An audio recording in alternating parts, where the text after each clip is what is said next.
Hey everybody, it's Jamie from the Rain Doctors YouTube channel, and today we're going to finish up on that 1.5 Glinton. I was doing the carburetor work on it, trying to save that engine. Let's see if it works. Right now, I don't even know if it works.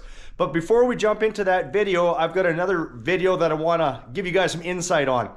It's an 8 versus a 9.9. I've got an 8 horsepower engine here, and I'm going to swap out a 9.9 carburetor on to see if there's any difference. So we want to find out A, if there's more power, and B, is it worth the extra money to buy up to the 9.9? But for now, the 1.5.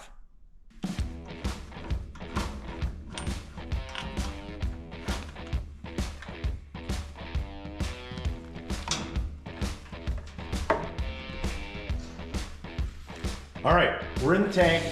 We're just about ready for our first initial pulls to see if this bad boy is going to start. But what I wanted to do is let you guys know that I did indeed do some work on the rewind. Sorry, but I did it off camera. But I popped this cap off, I sprayed some oil in there, put it back on, and now back in it goes. It doesn't go in all the way. It needs to be taken completely apart and put back together with more preload put on the rope so that it goes all the way back in. But again, limiting the amount of time I spend on this to see if it actually works. So without further ado, let's try and start this. Pull this down. I think the snowflake represents start. The choke is already on, it says. We've got fuel in it that I'm running off the auxiliary tank. So, oh wait. I never put the spark plug in. Hang tight. All right, I've got the spark plug in finger tight just for testing purposes, and we'll see if we can get this engine to start. Now, did you guys just catch what I said? Would I really just put it in finger tight? Come on. All right, here we go. First pull.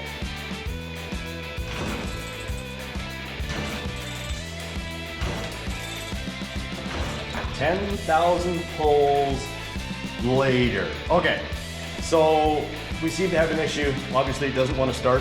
Let's take and address that. Let's figure out why. First things first, I'm gonna spin this cap off.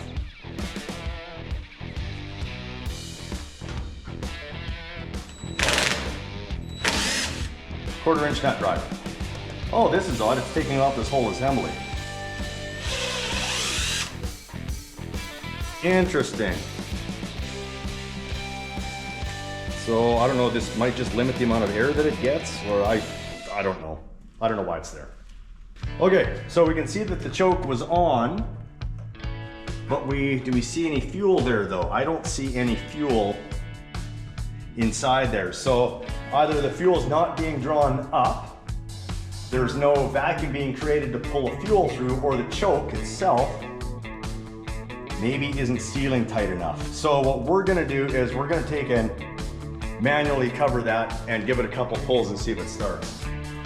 I'm just not gonna do it with my fingers. Little piece of cardboard, covered up, completely covered. Now let's see if it starts.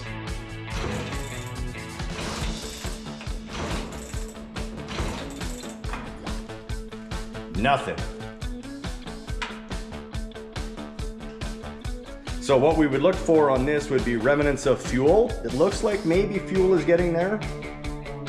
Not what I would expect though for the amount of fuel. But looking inside, I think I do see fuel there now. So I'm just gonna go grab a random spark plug from somewhere and retest it.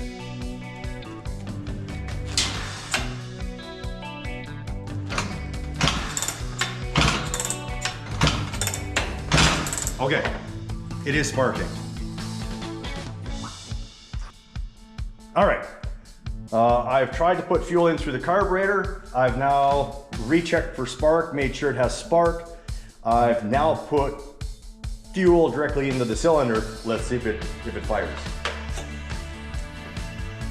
Okay, we'll go to wide open throttle.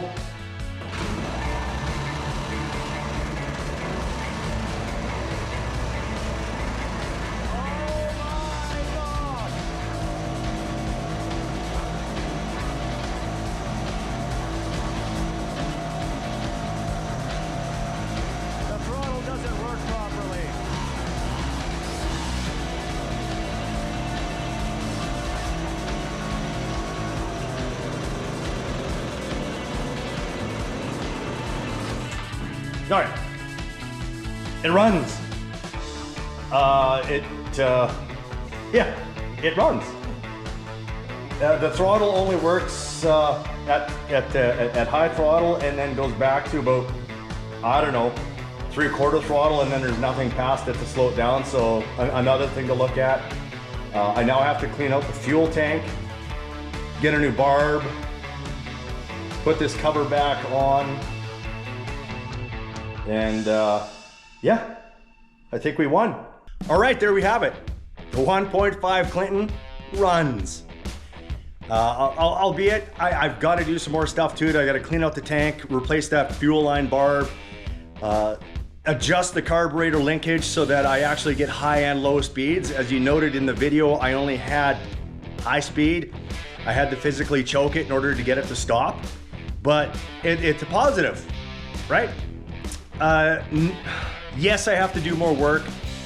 Do I believe that it's going to be an operable engine yet?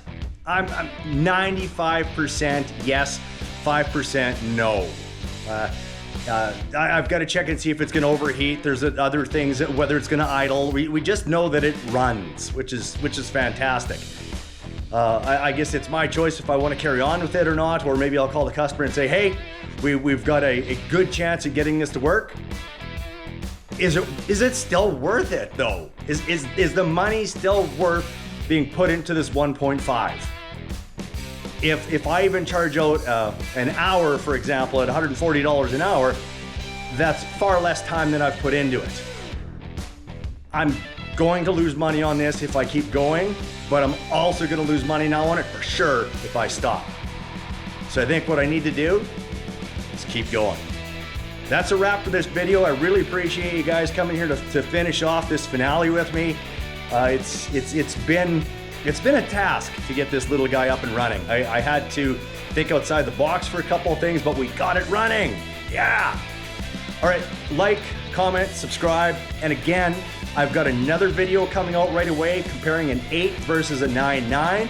I also have a video out that would be of great interest before you watch that 8.9.9 one.